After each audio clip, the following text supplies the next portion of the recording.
araw ng kagitingan yon at nakitaan ng white residue si Bongbong Marcos, Pangulo natin yan, no? May white residue na binibigyan natin ng pugay. Pero kapag ikaw ay lulong sa droga, wala kang boundaries. Biro mo, if that indeed were he marched alongside our soldiers, meron pa siyang pasalut-salut na ganyan. What's up mga kababayan, News That Matters here. Dito sa video natin ngayon ay ating panonoorin sina Dr. Badoy at Ka Eric mga kababayan. May panawagan sina Ka Eric mga kababayan dito sa ating mga kapulisan na sana sila mismo magmungkahi sa ating presidente na si Bongbong Marcos na magpades at isunod ang mga nasa Kongreso, Senado o lahat ng mga opisyales sa loob ng Malacanang. Dahil hindi na biro ang nangyayari ngayon sa loob ng gobyerno na baka hindi natin alam, lahat na pala ng mga nauupo ngayon mga bangag at humihit-hit na rin ng pulburon. Naku naman po, nasaan pupulutin ang inang bayan kung hayaan ng mga kapulisan o militar na pasasakop tayo sa mga buwaya at addictus benedictus na nakaupo ngayon. Naku naman po. Pero bago ang lahat mga kababayan, huwag niyo po sana kalimutang mag-like at subscribe para updated ka sa mga uploads ko araw-araw. At yun na nga no mga kababayan, dati pang panawagan ng sambayan ng Pilipino na magpa-drug test itong si BBM, ngunit deadma o kibit balikat ito sa request ng taong bayan sapagkat alam niya sa sarili niya na talagang gumagamit di umano ito ng nagbabawal na gamot. Kung kaya naman hindi ko na patatagalin pa, heto na ang buong video. No, even if without that, but she has made it has become more clear to us now, no, na our country is in grave danger pala kasi merong invisible na enemy ang ating mga kababayan. At yan ay ang mga drugista, ang drug addiction. And what's worrisome is that it seems like, no, from Cathy's revelations, that the top leaders of our country, the ones na yung mga nagdidesisyon para sa mga buhay natin, buhay ng mga anak natin, at yung destiny ng ating bansa, ay mukhang lulong sa droga. So napakaganda nung revelation na ito sa isang banda kasi nakikita natin ang pangangailangan na bilang isang mamamayan, bilang isang bansa, hingiin natin, let us demand that our top officials, not just the president, but first of all, the president, kasi umaalingasaw talaga ang balita tungkol sa kanya, and not just that, there's a video, there are witness accounts of him taking cocaine, but we also want to ask the vice president, we also want to ask all members of the House, of Senate, and as well as the AFP, the AFP and the PNP, of course, the cabinet members to take it. And I would like to ask our people to demand it. Yeah. And Atty. Busantog, gaano kahalaga itong public, transparent, and scientific drug testing? Sa totoo lang, Dr. Badoy, matagal na ng sigaw ng taong bayan yan na magpa-test nga itong sina BBM Liza at ang dalawa nilang anak. Ngunit talagang bingi, o sadyang deadma sila dito sa issue na ito. Kung kaya naman nakakainis isipin na binabaliwala tayo ng sarili nating presidente sa request na magpa-test ang mga ito kung walang katotohanan ang mga winiwika ni Ms. Cathy Binag. That shall form part of the public outcry right now in the midst of the scandals that the president is involved into drug substance abuse. Alam mo sa Comprehensive Dangerous Act of 2002 yata yon or yung drug law natin, yung mga AFP, PNP, ordinary employees are required to undergo drug test. Oh, is that so? Yes. Yeah, mandatory, ma'am. Ano yan? So, nung nasa OSG pa ako, parang 2 beses ako na-undergo ng random drug test. There is a requirement from the people, therefore, that public employees should be free from drug use. It should be. Should be. And that does not exclude the president, the vice president, members of the House, and members of the Senate. Why? Because ang sinasabi ng batas, yung nag-i-employ sa'yo. And yung nag-employ sa mga taong to, ay ang taong bayan. So ang taong bayan yun ang nagde-demand na i-random drug test natin ang president. Dahil isa lang naman, so pwede ng random drug test, And then the vice president in the Senate, kung nagagawa mo yan sa ordinary Filipinos, if you are requiring it to applicants for the drug license, gun licenses and everything else, sa PNP, sa Armed Forces of the Philippines, to ordinary janitors in public service, and even in private sectors, mandatory sa kanila ang drug test. Bakit hindi nyo gawing mandatory yan sa present, especially right now that it is an issue that's important to the Filipino people? Imagine that we have a lot of testimonies from different witnesses na hindi magkakakilala, na nagsasabi na ang Malacanang the president of the Philippines is using cocaine. Yes, Ma'am Lorraine, would you like to add to that? Thank you, Attorney Yeah, Marmy. you know the implications to that kasi no kapag ka ikaw ay lulong sa droga, no, the Wika nga ng taong bayan na baka hindi lang si Liza Kuting ang gumagamit. Baka pati di umano ang mga ilang kongreso, senado bangag din. Kung kaya kailangan talagang magpates ang lahat ng mga nauupo ngayon sa Malacanang. mental, no? Because for instance, no, at the very core nga of drug addiction, lalo na cocaine addiction, which is a highly powerful, highly addictive drug, is a cognitive dysfunction. Nasisira ang pag-iisip mo. So, yung lahat ng functions mo, decision making, learning ability, memory, impulse control, judgment, perception, etc. Lahat yan wasak. Wasak na wasak yan. Physically, ano ibig sabihin nito? A drug addict, no, lalo na cocaine, meron siyang mga heart issues, buong katawan niya apektado niyan, no? So, at ano pa, psychologically, nako, no, marami diyan paranoid, depressed, suicidal, very hindi siya tip-top psychological shape. And of course, no, the criminal aspects of these drugs, no, from the very start ng cocaine, yung biyahe ng cocaine from the mountains of Peru up until to the end user. Puro krimen yan. We're talking about high crimes. We're talking about trafficking. We're talking about murder, massacres, money laundering, all of that. No?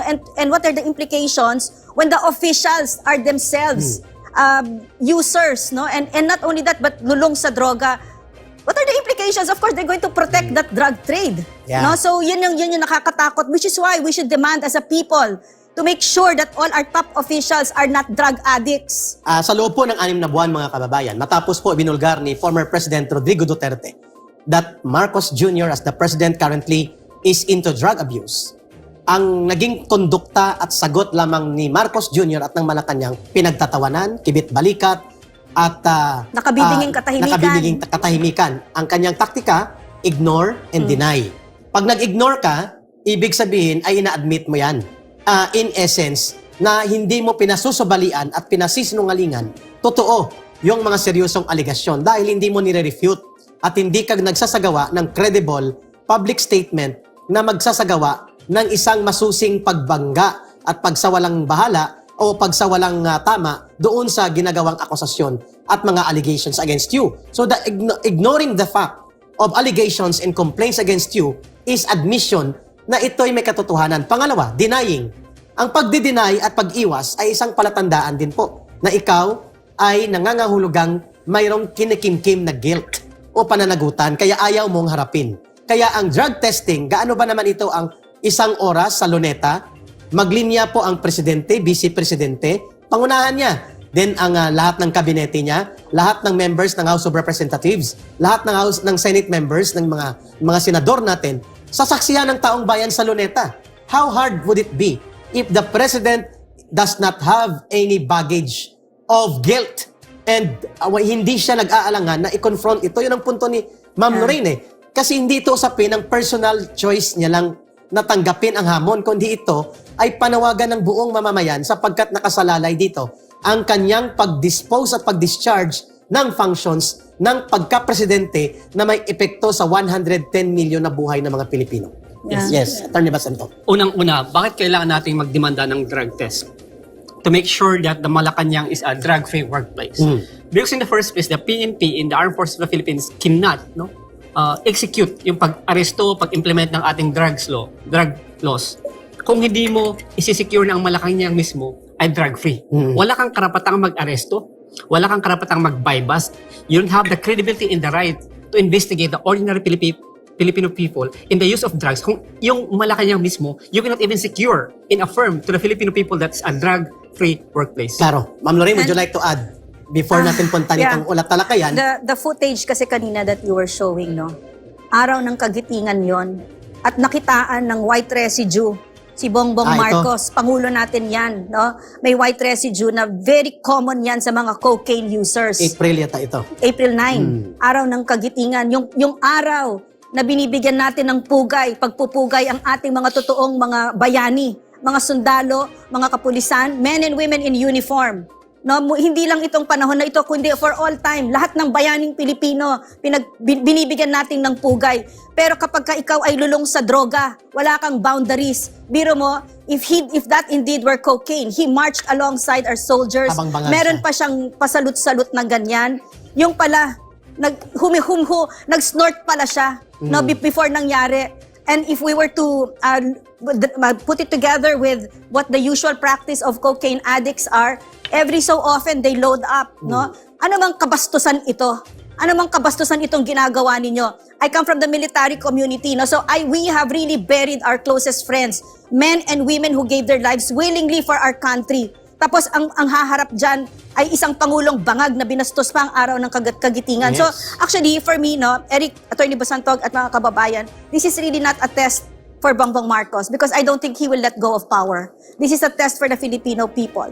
This is a test for the armed forces of the Philippines. Having seen that, okay kayo dyan? All right pa ba kayo, sir? No. Pero wala silang walang choice si Marcos Jr. sapagkat hindi natin siya tatantanan. Hindi siya tatantanan ng taong bayan kung kailangan kaladkarin siya ng mamamayan to do the hair follicle public test of drug testing against allegations na hinaharap niya. Gagawin yun ng taong bayan. And to think, Ma'am Lorena, Attorney Bosantog, mga kababayan, there is a very good call coming from retired Major General Orlando De Leon, one of the vocal retired generals na naglingkod sa ating bayan. At sabi niya, hindi ba dapat ang full deployment ng police and high level of police visibility ay hindi dapat doon sa Davao, kundi sa paligid ng Malacanang? Because the allegations that the First Lady and many in the cabinet of the government ni Marcos Jr. ay involved sa drugs, and Malacanang is a party center of drug abuse na pinapangunahan ng presidente, hindi ba dapat ito ang unang i-check? Coming from a retired general, this is no joke that retired Major General Orlando De Leon will call on the PNP na magsagawa ng drug check. Wala eh. Tignan mo man si Marvilo at si DILG Abalos. Pinagtatakpan pa ito magpupulburo ni BBM. Saan tayo pupulutin yan, mga kababayan? On Malacanang, coming from a person, a man who served the country as a military general, ay nakakabahala po that itong mga retired generals are coming out in the open to publicly criticize now the integrity and competence of the president. Tama yung binanggit ni Ma'am Lorraine eh. Araw ng kagitingan, ano itong white powdery substance sa ilong ng presidente? Hindi naman yata ito sipon. Mukhang ito ay mga, obviously, residue of some powdery substance resembling or with resemblance of cocaine. Ibig sabihin po, hindi matanggal-tanggal ang ganitong public clamor of the president's questionable moral authority that he is now governing the country under a very unstable mental state and psychological capability because of effect of drug abuse, sapagkat ang kanyang taktika ng kanyang asawa at nila, ng kanyang gabinete is ignore, deny, ignore. Hindi pwedeng ganito po habang buhay ang magiging commander-in-chief natin o habang siya ay nakaupo dyan at hindi siya natatanggal, ay nasa suspect po ng drug addiction ang pinakamataas na posisyon ng pagiging pangulo sa ating bansa. Tsaka ano naman klase tayong bansa na pumapayag tayo, 'di ba? So anyway, just to mitigate any untoward reaction to what I said, no. That all right sir kasi is just for PMAers, no.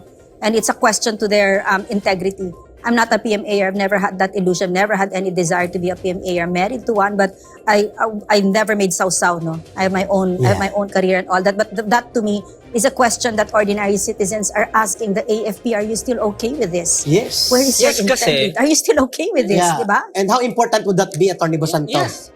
Kasi of all the institutions in our country, of all the people identified in our constitution, there is one line that belongs to the armed forces of the Philippines, that they must protect the State Filipino and the people. people.